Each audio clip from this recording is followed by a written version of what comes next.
Quran itu ada nggak sih referensi yang detail, aman, apapun yang ada di dalam Quran kayak hadis itu ada Iya. Ada banyak. Ada bahkan kalau mau simpelnya, kalau mau mudahnya teman-teman pelajari saja dulu apa yang dimakan oleh orang-orang yang berada di surga, atau apa informasi dari Nabi SAW tentang makanannya penghuni surga. Itu ada jahe kan, ada susu, ada khamar yang tidak memabukkan, ada madu, ada kurma. Pokoknya di surga tuh bagus-bagus semua. Ada buah, ada sayur gitu kan. Ada daging juga ya. Tapi dagingnya bukan rendang mungkin. Dagingnya mungkin Allah alam, kita nggak tahu seperti apa ya. Ya, tapi informasi Qur'annya begitu. Ya, itu yang pertama dari surga dulu. Yang pertama, yang kedua dari apa-apa yang disebutkan dalam Al-Qur'an. Jadi ada 21 jenis tumbuhan-tumbuhan yang Allah sebutkan dalam Al-Qur'an secara umum. Ya, ada yang beraroma wangi, ada zaitun, ya ada kurma, ada tin, ada ada madu, ya. Banyak sekali. Nanti kita akan bahas ya. Tapi garis besarnya itu. Pernah juga kalau yang buka IG saya tuh ada yang pernah ngerangkum 21 jenis tanaman atau tumbuhan disebutkan dalam Al-Qur'an. Ya. Nggak bisa semua mungkin. Kalau kita kayak sekarang dapat delima ya gimana? Delima tuh sangat baik bagi jantung ya. Tapi sekarang mau dapat delima ya susah. Belum musimnya juga. Ya. Sekarang musimnya apa? Kayaknya musim jeruk. Makan jeruk aja. Jeruknya dimakan, kulitnya dibikin enzim. Seperti saya jelaskan tadi. Oke, sudah. Nah, ini udah ada beberapa pertanyaan. Pertanyaan pertama adalah mungkin saya akan mengutamakan pertanyaan dulu ya, teman-teman. Pertanyaannya adalah bagaimana makanan dan racikan rumah yang baik untuk mencegah resiko kanker dan juga untuk kopi. Untuk apa? Mengganti kopi dong. Mungkin dia senang kopi kayaknya. Tapi yang pertama adalah mencegah resiko kanker. Iya, kalau Ramadan seperti ini, saran saya ya teman-teman bisa pakai yang tadi saya share tadi pagi atau tadi pagi masalah ya, atau kemarin ya di IG itu loh. Jadi ada banyak orang yang karena badannya nggak seimbang ya, akhirnya Ramadan ini menjadi bener-bener bulan bersih, bulan tubuhnya tuh ngeluarin semua omelannya kalau bahasa saya. Mengeluarkan seluruh omelannya, ya kram lah, sakit kepala, kemudian haus berlebihan, lemah otot, macam-macam lah gitu kan. Nah itu sebenarnya bisa kita atasi dengan hal, termasuk juga vertigo atau mungkin pusing-pusing nggak jelas gitu kan. Itu bisa diatasi dengan waktu berbuka itu Anda mengambil itu apa tuh namanya? Madu ya, air campurin madu, ya madu kayak beginilah, madu nanti campurin air, diaduk dalam air hangat, lalu campurkan garam sedikit, garam mungkin seubut sudah. Itu membantu banget untuk menghilangkan ya tadi ya pusingnya, kramnya, segala macam, vertigo, itu insya Allah membantu sekali. Plus juga habis itu makan kurma, itu insya Allah sangat membantu ya. Jadi waktu lagi berbuka tersebut jangan makan yang berat-berat. Berat-berat itu terutama yang karbo tinggi ya, kayak tepung ya gorengan ya, seperti itu ya. Boleh nggak makan itu? Boleh. Kapan? Waktu tidur kalau bisa makan. Enggak lah. Tapi nanti kita mau bikin gorengan sehat. Nanti iya gorengan sehat, nanti gorengannya itu bisa ada bakteri di situ, bisa insya Allah.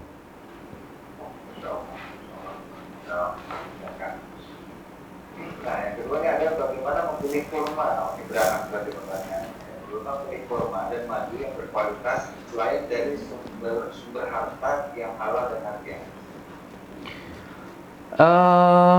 Yang jelas sih ya kalau apa namanya ya, kalau kurma curah jangan belilah. Kalau kurma curah jangan beli.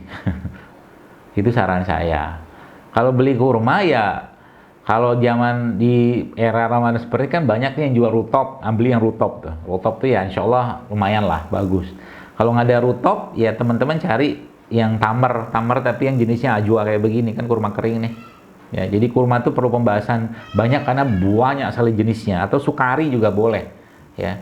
Sukari juga bagus, termasuk salah satu kurma yang sangat baik ya dan manis rasanya.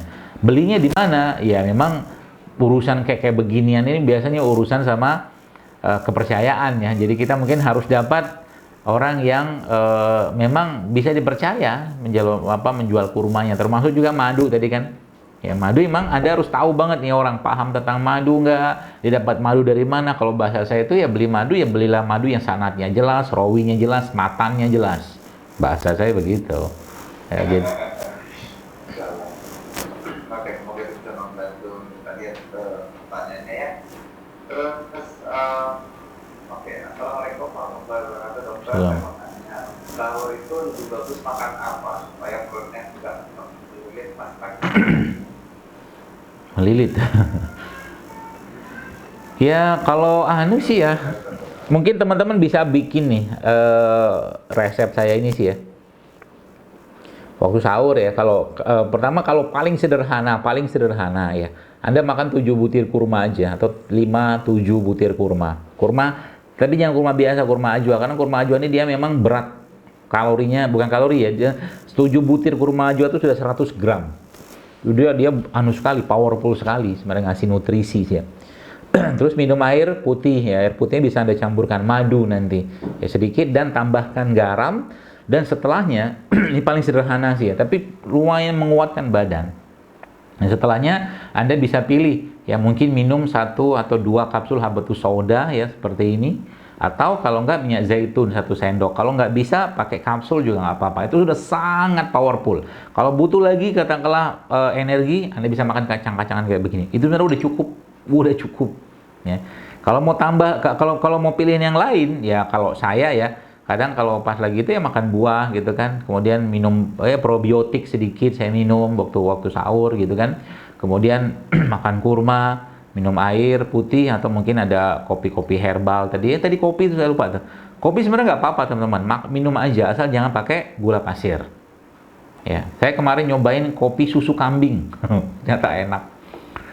Kopi pakai susu kambing ditambah madu, masya Allah, jos. Ya.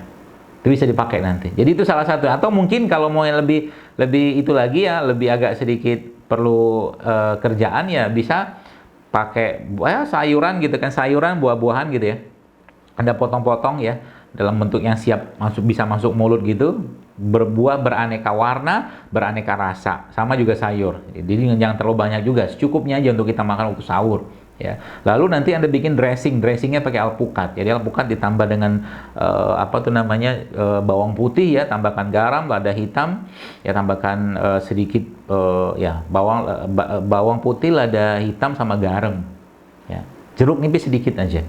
Itu Anda blender alpukatnya, lalu blenderan tadi itu kan dia kental tuh, nggak usah encer-encer kayak bikin jus, tapi kental aja. Nah itu buat dressing. Ya buat dressing untuk sayur buah tadi. Nah setelah itu Anda taburkan di situ chia seed boleh, atau mungkin kacang almond boleh, atau cuiran kurma boleh, ya. Tambahkan sedikit lada hitamnya kalau mau agak pedas, itu powerful luar biasa. Makan segini aja, piring kecil sudah sangat baik. Protein ada, karbo ada, lemak ada. Tambahkan sedikit zaitun, insya Allah sudah sangat powerful. Jadi makan itu nggak perlu sering-sering, tapi berkualitas, itu pesannya. Sekali makan, udah cukup tenaganya. Oke, Masya Allah. Kemarin juga saya baru tahu juga dong dari dokter ASI karena itu kan alhamdulillah ternyata untuk anak bayi pun juga menyusui itu 10 menit aja, 10 menit. Tapi posisinya harus benar dan caranya juga harus benar sehingga bayinya dia nggak mau ngempeng. Nah, jadi masalah kan ngempeng. Ternyata buat kita dari itu juga udah diajarin nih, terus kita aja yang mau bawa misal. Nah terus habis itu oke, ada lagi ini pertanyaan agak personal. Assalamualaikum warahmatullahi wabarakatuh. Kira-kira sudah 2 bulan ini saya bikin makanan buat keluarga. Ramuan seperti yang tertulis di Instagram, jahe, serai, kunyit, temulawak, kayu manis, kakek, kelopak, lupa namanya yang kayak kayu itu. Jeruknya kisah lebar, madu, mau tanya dong, kunyit apakah dikonsumsi setiap hari? Katanya bisa bikin pahit kering, jadi khawatir karena saya punya anak gadis 18 Baik, jadi gini, bismillah. Teman-teman sekalian, semua yang Allah ciptakan ya, kalau tidak ada larangan, ya makan aja. Ya, asal jangan berlebihan. Jangan kata kunyit, madu aja. Kalau sehari Anda minum 1 liter, bukan pasti, besar kemungkinan kena gula darah atau diabetes. Ini juga sama. Ya, apa tuh namanya kurma ini? Kurma kalau sehari orang dia makannya 1 kilo ya, bisa bikin masalah di badannya gitu loh. Kunyit tuh masalahnya apakah, jadi gini loh, kita tuh jangan semua informasi ditelan ya. Maksud saya gini, berapa banyak sih orang minum kunyit tiap hari gitu kan, paling sejempol, 2 jempol, sejari, 2 jari. Justru malah orang tua kita dulu ya, nenek moyang kita itu mereka rahimnya subur-subur banget loh. Mereka nggak kenal dengan pizza, mereka nggak kenal dengan nugget, mereka nggak kenal dengan sosis, mereka nggak kenal dengan makanan-makanan instan zaman sekarang. Rahim mereka, kayak saya, ibu saya anaknya 7. Saya punya teman satu angkatan saya, Masya Allah, satu teman di FK dulu itu subhanallah, itu anaknya 9. 9, umurnya sama kayak saya, dia perempuan, Masya Allah ya. Jadi apa yang dia makan ya gitu-gitu juga sama gitu kan. Jadi apa yang Allah ciptakan sebenarnya nggak masalah. Kayak kunyit kan, kunyit informasi tentang rahim kering lah ini. Jangan kata rahim kering, Bu. Kunyit itu kalau berlebihan diminum, sperma pun bisa rusak.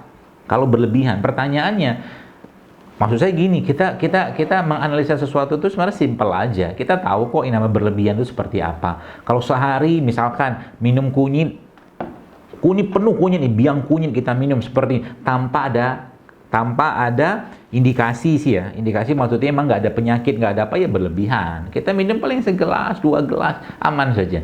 Tapi kalau saya pribadi sih ya, emang sering saya jelaskan, saya itu orangnya nggak kultus herbal. Misalkan ada kunyit hari ini, minumlah kunyit. Besok ada jahe, minum jahe, kencur segala macam. Karena semua yang Allah ciptakan itu semuanya berpasangan. Kalau kayak jahe itu mungkin kita tiap hari minum oke, ya, karena dia anget, nggak masalah dalam jumlah yang tidak berlebihan juga. Kalau berlebihan ya juga tetap akan itu ya masalah di badan. Jadi selang-seling saja kunyit, jahe, kencur segala macam lebih banyak. Jadi gini, memahami itu gini teman sekalian. Kalau Anda lihat kan ada namanya kunyit kuning, kunyit putih, ya. Sering kalinya saya ngeliat tuh kalau sesuatu yang Allah ciptakan lebih banyak dan lebih mudah kita konsumsi saja. Jangan dalam jumlah yang cukup. Antara kunyit putih sama kuning, itu lebih banyak kuningnya. Ya, maka kita konsumsi yang kuning saja. Putih boleh nggak? Ya, kalau sekali-sekali sih nggak masalah. Karena kunyit putih memang peruntukannya lebih banyak untuk kanker. Ya, seperti itu. Tapi kalau apakah yang kuning itu tidak bisa untuk kanker? Bisa. Ya, tapi lebih kita prioritaskan untuk hal-hal yang lebih banyak Allah ciptakan. Antara sayur dan buah-buahan, atau nabati sama hewani. Banyakan mana? Banyakan nabati. Maka konsumsi nabati lebih banyak gitu kan, seperti itu. Dan memang kalau Anda lihat ya, atau bacalah, kalau saya sampaikan, apa iya gitu di Indonesia ini kita pernah mendengar orang keracunan minum kunyit, rahimnya kering segala macam gitu loh. Kadang-kadang kita aja yang semua informasi diserap, apalagi kayak zaman sekarang gitu kan. Perlu teman-teman ketahuin sih ya, kalau saya pribadi sih ya, saya bukan menolak obat-obatan kimia, bukan. Tapi maksud saya, kita perlu tahu bahwa yang menciptakan sesuatu itu Allah, terutama produk-produk ciptaannya. Contoh kunyit, jahe, kencur segala macam itu kan Allah yang ciptakan gitu kan. Obat-obatan itu manusia yang buat. Cipta sama buat itu beda. Cipta itu dari sesuatu yang nggak ada menjadi ada, itu cipta. Buat itu dari yang ada dimodif gitu kan. Mobil itu buatan manusia, besinya Allah yang ciptakan atau turunkan dari langit, seperti itu. Ya, kalau Allah ciptakan insya Allah aman-aman aja sepanjang dikonsumsi dalam jumlah yang cukup, ya tidak berlebihan. Gitu mungkinnya. Jadi insya Allah tidak membuat rahim kering segala macam. Justru malah kunyit itu penyubur rahim. Malah sangat menyuburkan rahim. Seperti itu. Allah alam. Ya, kalau kayak protein juga dok ya, bagus. Kalau kebanyakan ya pas banget saja gitu dok ya. Ya benar. Nah, terus ini pertanyaan yang lain, Assalamualaikum, bulan puasa ini apakah waktu terbaik untuk mengkonsumsi produk-produk fermentasi? Gitu, seperti suka, kafe, buka atau saus, apakah Ramadan ini menjadi momen yang tepat atau bagaimana? Sebenarnya semua momen itu teman-teman bisa pakai sih ya. Semua momen itu teman-teman bisa pakai, tapi tergantung badan Anda. Kadang-kadang ada orang waktu buka lagi perut kosong kan makan tapi nggak cocok. Makanya saya sering sampaikan, resepnya saya supaya dia bisa anget dan tidak bikin gejolak di perut, ya Anda campurkan madu, campurkan jahe ya supaya dia anget. Contoh misalkan gini, pengen makan tape gitu kan, tape ini ya mungkin teman-teman bisa blender sama wedang jahe. Jadi tapenya diambil sedikit ya, nggak usah banyak-banyak, blender sama jahe. Itu insya Allah tambahkan madu, ya tambahkan garam, jangan lupa garam. Jadi jahe, garam sama madu itu biasanya bikin hangat di perut, gitu insya Allah aman. Kapan minumnya? Kalau bisa di 3 tempat itu bagus banget ya. Terutama misalkan gini, buka makan, tadi probiotik, kemudian sahur makan, waktu mau tidur juga makan. Tapi waktu mau tidur nggak usah banyak-banyak ya. Mungkin kalau teman-teman bisa dapatkan cairan probiotik itu ya alhamdulillah, minum aja waktu mau tidur. Ambil air, campurkan dengan madu, karena kalau si bakterinya mau berkembang maka campurkan madu di situ. Karena madu itu makanan si bakterinya. Jadi waktu mau tidur boleh tuh ambil cairan probiotik. Kalau sini kan sudah ada nih, misalkan gini, atau mungkin teman-teman bisa dapatkan yang lain itu. Campurkan garam sedikit, itu yang saya kerjakan. Kalau minimal nggak ada apa-apa juga ya madu lah, madu konsumsi madu itu insya Allah sangat baik lah bagi pencernaan untuk perut kita. Atau kalau nggak ada juga atau susah juga, sebenarnya ada beberapa jenis produk yang bagus kalau teman-teman mau konsumsi. Cuman susah dapat yang bagus ya, tapi kalau ada yang homemade itu bagus. Yang pertama apa? Kefir itu bagus. Kefir campurkan madu ya. Dan campurkan garam sedikit juga, garam gunung ya, atau garam Himalayan, atau garam laut ya, atau garam laut ya, atau rock salt, sea salt seperti itu, atau volcanic salt. Itu bisa. Jadi kefir atau yogurt yang bagus ya, bukan yang kemasan, bukan yang sudah banyak pengawet, bukan, tapi yogurt kalau bisa mah yogurt kambing aja lebih bagus. Dan yang terakhir itu mereka keju. Keju itu sebenarnya produk fermentasi ya. Cuman kan kita sekarang mau dapat keju yang sehat kan susah. Karena kalau keju kemasan itu biasanya sudah tambahan, ada bahan ya penyedapnya, pengawet, macam-macam lah. Wallahu alam. Itu saya sarankan. Jadi 3 waktu itu kalau bisa makan. 3 waktu kalau bisa makan. Kalau tidak, minimal di waktu sahur Anda makan itu. Mentok-mentok juga, katakanlah lupa juga waktu mau tidur minum. Seperti itu. Wallahu alam. Kalau untuk madu ini yang mana? Kan ada propolis, ada madu, ada royal jelly, itu apa? Bebas ya? Mana yang lebih baik? Produk lebah paling baik ya. Kalau produk lebah, jadi yang paling utamanya itu adalah produk yang dimakan oleh ratunya lebah, yaitu royal jelly. Kalau dapat, tapi royal jelly mah susah. Ya, royal jelly itu susah. Tapi sebenarnya dalam madu itu ada kandungan royal jelly, tapi sedikit, ada macam-macam. Jadi madu itu ibarat kata dia ya mungkin apa ya, hasil racikan dari semua produk lebah ya, hasil racikan dari semua produk lebah. Kalau misalkan sifat bakteriostatik, mungkin menghambat pertumbuhan bakteri, itu di dalam madu juga ada. Sifat menghambat virus juga dalam madu juga ada ya, seperti itu. Jadi segala kebaikan dalam produk lebah itu memang disebutkan Allah adanya pada madu ya. Dan Nabi pun menyebutkan dalam hadis asyifa'u fi salasatin, bahwa kesembuhan itu ada 3. Yang pertama minum madu, syarbatil asal kata Nabi. Ya, maka dari semua produk lebah itu yang paling bagus sebenarnya madu. Tapi kalau Anda mau konsumsi semua itu lebih baik. Kan ada madu, ada royal jelly, ada propolis, ada bee pollen, ada bee bread, ada sarang lebah, honeycomb, semua bagus. Dan itu isinya apa? Asam amino, sama kayak ini. Kurma, asam amino isinya. Bahkan yang luar biasa teman-teman sekalian, kurma ini, ya ini mungkin dari pencinta kopi, nanti saya coba akan bikin postingan tentang cara bikin kopi dari biji kurma. Itu keren. Wah, Masya Allah, saya tunggu kalau itu. Insya Allah. Karena kan Ramadan ini banyak kurma nih. Nah kita bijinya jangan dibuang, disimpan nanti. Saya ajarin caranya nanti biar teman-teman bisa bikin kopi kurma. Kopi kurma itu dahsyatnya luar biasa karena kandungan asam amino pada kurma itu ada sekitar 4 atau 5, saya pernah baca itu. Asam amino coba pada biji kurma. Ya, Masya Allah. Jadi untuk Akhi Sugeng Mulyadi, boleh tolong dibuka mic-nya. Pertanyaannya silakan dibaca. Untuk host, silakan dibuka mic-nya Akhi Sugeng Mulyadi. Silakan. Suaranya kecil sekali ya.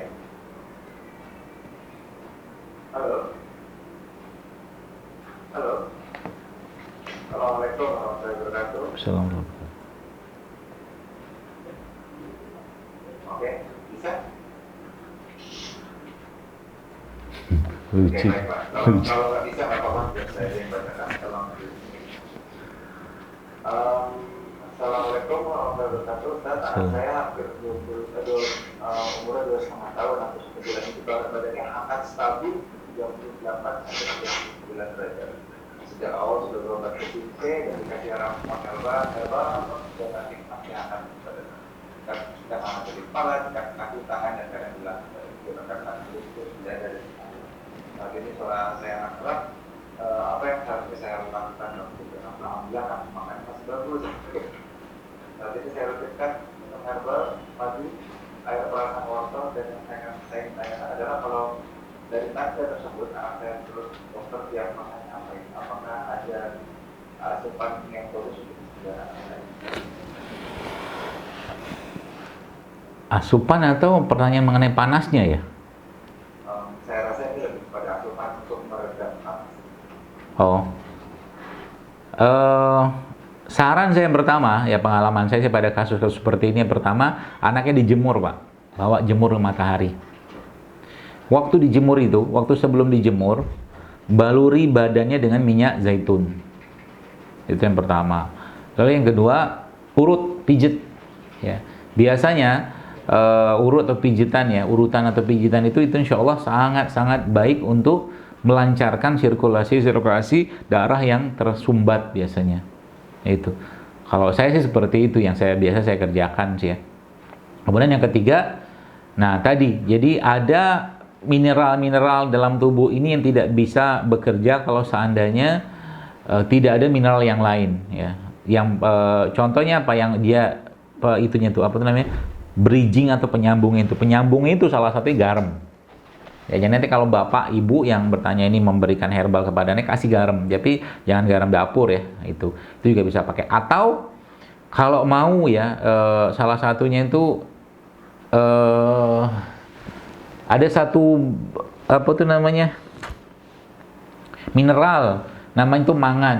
Nah, mangan itu banyaknya ada pada kacang macadamia. Nah, mangan nih macadamia itu salah satu unsur mangan yang sangat tinggi. Nah, kalau Bapak Ibu bisa dapat kacang itu kacangnya bisa di blender, dibikin bubur, kasih makan ke anak. Campurkan dengan madu, mungkin kurma apa segala macam yang berkhasiat tadi, itu bisa dimakan atau mungkin dijadikan susu juga bisa, tambahkan air di blender, disaring nanti bisa jadi susu juga insya Allah untuk membantu. Atau kalau enggak wortel, ya wortel juga cukup tinggi mangannya. Itu mungkin saran saya. Banyak sekali yang nanya nih dok, tapi saya rangkum aja jadi satu. Yang pertanyaannya adalah tentang asam lambung dan puasa. Saya gabung aja beberapa pertanyaan ya. Yang pertama ini saya punya asam lambung tinggi, udah akut, mungkin maksudnya udah kronik kali ya. Kalau akut itu kan baru ya, sering terjadi mispersepsi itu kan. Sampai sekarang saya masih mengkonsumsi obat untuk mendamping saya agar kuat berpuasa. Saya pernah stop minum obat dan buah-buahan seperti lemon, tapi lemon itu sangat tajam untuk perut saya dan malah memperparah perut saya. Jadi yang bagus itu racikannya apa? Karena perut saya sangat sensitif sehingga jatuhnya gastrik. Kalau banyak pertanyaan dari netizen ini kurang lebih poinnya adalah dengan gastrik itu. Iya. Ya baik, bismillah. Jadi sepemahaman dan pengetahuan dan pengalaman saya sih teman-teman sekalian, ya sebenarnya gastrik ya atau mungkin asam lambung ini paling dominan ya terjadinya karena faktor kecemasan dan faktor doktrin yang muncul itu paling dominan. Itu harus diitukan dulu lah, harus diperbaiki dulu.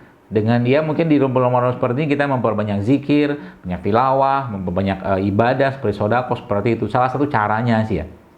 Dan doktrin-doktrin itu perlahan-lahan kita hilangkan. Karena memang sebenarnya kalau sudah bisa puasa Ramadan, doktrin tadi sudah hilang. Contoh mungkin.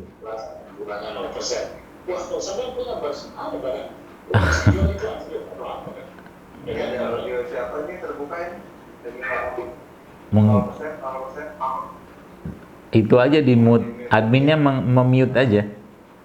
Ya. Nah, Ya. Jadi apalagi ada doktrin orang puasa, orang gastrik gitu kan harus makan 3 kali sehari. Itu kok doktrin tuh. Ya, maka doktrin-doktrin itu sebenarnya hilang dengan berpuasa. Maka puasa itu sebenarnya kan dia udah bahagia, udah tenang karena nggak makan. Kalau nggak udah tenang nggak makan karena sahur itu sebenarnya penanda bahwa tubuhnya sudah tidak perlu lagi makan dan ACL itu ditekan pengeluarannya supaya tidak tubuhnya tidak atau perutnya tidak perih gitu kan. Dengan konsep sahur tadi, maka Nabi katakan apa? Sahurlah kalian meskipun hanya dengan air putih, kata Nabi SAW. Nah, kalau memang semua itu sudah dikerjakan, misalkan belum juga, ya kita perlu cari nih beberapa hal yang mungkin teman-teman bisa kerjakan untuk kalau saya sih bukan menekan asam lambung, tapi menyeimbangkan. Contoh, teman-teman bisa bikin ya air madu, jahe, tambah garam, itu bisa tuh. Atau air madu, jahe, tambah pandan, tambah garam. Ya, jadi ambil wedang jahe gitu kan, lalu direbus sama pandan sekalian sampai keluar aroma dan keluar bau jahenya. Lalu nanti disaring, masukin madu di situ dan tambahkan garam sedikit. Itu insya Allah membantu juga bagi orang-orang yang sakit mah. Dibikin kental juga insya Allah juga baik gitu kan. Kemudian diminumkan lagi herbal-herbal yang sifatnya anget ya, kayak kapulaga, kemudian ketumbar atau lengkuas, tapi yang banyak-banyak juga itu bisa ditambahkan. Dan salah satu caranya adalah dimasukkan dalam lauk ya, kayak sup gitu kan. Jadi supnya itu nanti penuh dengan bumbu. Nah, bumbu-bumbu tadi itulah nanti akan menyeimbangkan asam lambungnya ya. Itu saran saya sih. Atau ya makan kurma. Makan kurma ini salah satu cara yang sangat baik untuk menenangkan lambung. Atau makan labu. Ya, labu nanti dibikin sup ya. Dibikin sup labu ya. Sup labu itu nanti ditambahkan dengan rempah-rempah ya, segala macam itu insya Allah juga sangat membantu untuk menenangkan lambung. Itu mungkin saran saya, wallahu a'lam. Oke, kita masih ada sekitar bisa 2 penanya lagi. Iya. Siap. Betul, tolong dilihat. Admin, hostnya tolong dilihat semua panelis nih, karena hari ini masih dibakar dari studio, tolong ya. Masih ada suara-suara yang bocor. Ya, terima kasih. Nah, terus ini pertanyaan berikutnya adalah kalau sahur dan berbuka, saya dan keluarga ketika sahur untuk dengan air teh, dan ketika berbuka untuk pakai sirup, mana yang lebih tepat? Kayak dua pertanyaan. Sahurnya pakai teh, bukanya pakai sirup. Iya. Nggak ada yang bagus. Silakan. Ya iyalah. Yang pertama ya, kalau minum teh itu kan sebenarnya dia diuretik sih ya. Diuretik itu membuang air. Kecuali tadi, sebenarnya ada rahasia kenapa kalau teman-teman lihat, ada sering saya sampaikan, saya menyuruh Anda untuk memasukkan garam. Jadi garam itu fungsinya menyerap air, jadi dia nggak membuat tubuh mengeluarkan air gitu loh. Jadi kalau teman-teman yang minum teh gitu kan, ya teh itu diuretik sifatnya, dia mengeluarkan air gitu kan. Kecuali Anda yang memang sebelum sahur itu tehnya itu ya cuma sekedar pengen aja gitu. Tapi kalau terus-menerus teh itu nggak, menurut saya sih kurang baik sih ya. Ya, lebih baik minum air putih. Air putih campur madu, campur garam sedikit, ini lebih baik daripada teh. Tambahkan kan bisa dibikin jadi kayak itu, air madu anget gitu kan bisa. Lebih sehat dari teh. Sirupnya daripada minum sirup kemasan, saya sih nggak mau banget sih ya. Pertama ada gula, yang pertama. Yang kedua, teman-teman coba lihat sirup-sirup yang ada saat ini ya, yang 15 ribuan itu sudah ada notis peringatannya loh. Jangan diminum ibu hamil, menyusui anak-anak di bawah 5 tahun. Kenapa? Sudah ada pemanis buatannya. Apa susahnya Anda beli air kelapa ya, modal 5.000 gitu kan. Terus air kelapa tadi Anda blender sama kurma, atau tambahkan madu, tambahkan garam, itu jauh lebih sehat, lebih powerful buat badan kita. Tambahkan garam tadi, atau mungkin air madu jauh lebih sehat daripada sirup ya. Sudahlah, saya katakan terlalu sering kita sudah memanjakan lidah kita. Cobalah kita memberi hak tubuh kita ini lebih baik daripada 12 atau 11 bulan yang lalu gitu loh. Supaya dia nggak ngomel-ngomel. Ingat, masa depan kesehatan kita salah satunya ditentukan oleh apa yang kita makan dan minum saat ini.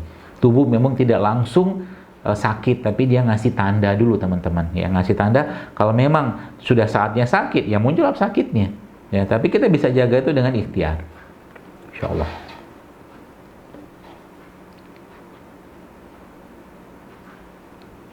Masya Allah, semoga menjawab.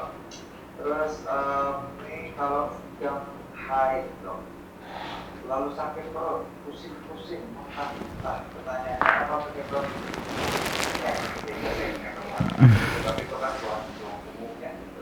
Apa karena disebabkan terlalu banyak aktivitas yang mengatasi? Pembahasan ini sudah banyak banget di Instagram saya sebenarnya. Betul. Terlalu banyak, bukan banyak lagi. Jadi mungkin saran saya, pertama ibu yang bertanya atau mbak yang bertanya ini atau ukti ini, ya mungkin perbaikilah makanan. Kurangilah makanan-makanan ya mungkin yang mengandung karbo tinggi kayak tepung ya, gula pasir dan minyak-minyakan, atau mungkin makanan-makanan yang berpotensi untuk banyak hormon seperti ayam-ayam potong atau mungkin apapun lah bentuknya sih ya, atau susu-susuan ya, susu-susu kemasan gitu. Itu saran saya yang pertama. Yang kedua ya puasa, dan seperti puasa Ramadan seperti ini kan sangat baik membersihkan badan dan beri asupan yang terbaik ke badannya. Ada satu resep yang itu udah terkenal banget tuh di dunia perigian saya gitu kan, yang isinya tuh kunyit, serai sama jeruk nipis. Itu insya Allah membantu banget ya. Teman-teman yang nyeri haidnya bermasalah, itu dengan resep itu membantu sekali. Plus juga dengan mungkin ibu ya mungkin bisa tambahkan minum dengan air kelapa. Jadi mungkin di selama Ramadan seperti ini mungkin Ultimate kunyit namanya itu, bisa Anda minum dan tambah lagi dengan air kelapa yang di blender sama kurma ya. Jangan sari kurma ya. Ya, tambahkan lagi dengan madu atau garam sedikit, insya Allah membantu ya. Tapi intinya apa? Banyak penyakit itu muncul gara-gara asupan. Ya, terutama keluhan perempuan ya. Mungkin juga kalau Anda yang masih terlalu banyak mengkonsumsi atau memakai kosmetik, dalam kosmetik itu banyak bahan-bahan kimianya yang nanti urusannya sama hormon juga. Jadi kalau pakai kosmetik, saran saya ya kalau ada green kosmetik alhamdulillah, tapi kalau tidak ada, muka Anda, wajah Anda, tubuh Anda sepertinya perlu juga nanti di apa tuh ya, kalau mau bagusnya dibalur dibalur pakai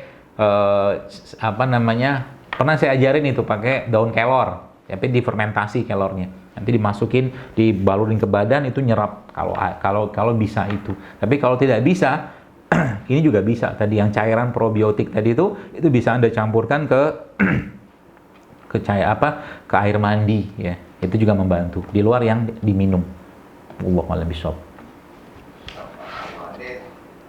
Banyak sekali ternyata pertanyaan, tapi saya berusaha untuk merangkum dari setiap dari pertanyaan yang paling umum dan paling banyak, yaitu apa yang harus kita lakukan, apa yang harus kita konsumsi selama momen puasa ini, bagaimana cara berbuka puasa yang baik dan sahur yang baik. Ini kesimpulan yang umum. Ini pertanyaan terakhir ya? Iya. Iya, sebenarnya sih sudah saya jelaskan tadi ya teman-teman sekalian. Intinya ya tubuh manusia komponen dasar gen kita itu namanya asam amino ya. Maka Ramadan adalah bulan asam amino. Bagaimana kita bisa mendapatkan asam amino? Asam amino yang terbaik adalah asam amino yang disampaikan oleh Allah dalam Al-Quran dan disampaikan oleh baginda Nabi SAW juga dalam hadisnya. Kalau Anda pernah baca tentang Maryam alaihissalam waktu beliau melahirkan Nabi Isa, itu Allah Subhanahu wa taala memerintahkan Maryam untuk menggoyangkan pohon kurma dan